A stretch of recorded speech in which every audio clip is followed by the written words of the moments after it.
KCM Trade's global market analyst Rachael Jones. Oil prices declined by around 1% last week as investors expressed concerns about weakening demand from China, the world's largest crude importer.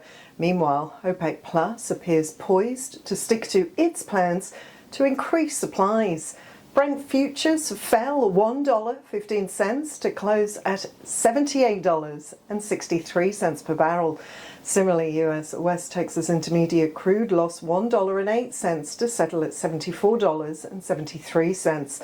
This marked the lowest closing levels for both products since June, and they remained in technically oversold territory for a second consecutive day. Market participants have been discussing the possibility of a ceasefire deal in Gaza, which could potentially reduce the geopolitical risk premium for crude prices. In Lebanon, an Israeli airstrike targeted a senior Hezbollah commander in Beirut's southern suburbs, which some analysts suggested could signal that a deal on Gaza may be close. In China, manufacturing activity likely shrank for a third straight month in July, while Chinese leaders have vowed to bolster support for the economy. Investors expect such measures to be limited as the recent third plenum policy meeting reiterated existing goals. Top ministers from OPEC Plus met at the beginning of August to review the market and discussed a plan to start unwinding some output cuts from October.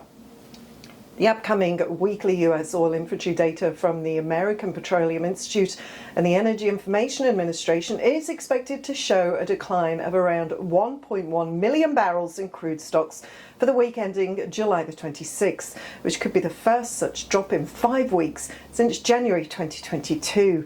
The U.S. job market has shown signs of cooling, with job openings falling modestly in June and data for the prior month being revised higher.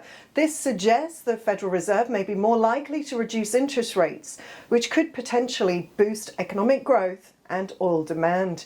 Additionally, the US is considering fresh sanctions on OPEC Plus member Venezuela following the disputed results of the South American country's presidential election. Such a scenario could potentially cut Venezuela's exports by 100,000 to 120,000 barrels per day, which would be a headwind for a global supply. Well, that's the latest from KCM Trade. Don't forget to subscribe. I'm Rachael, signing off for now.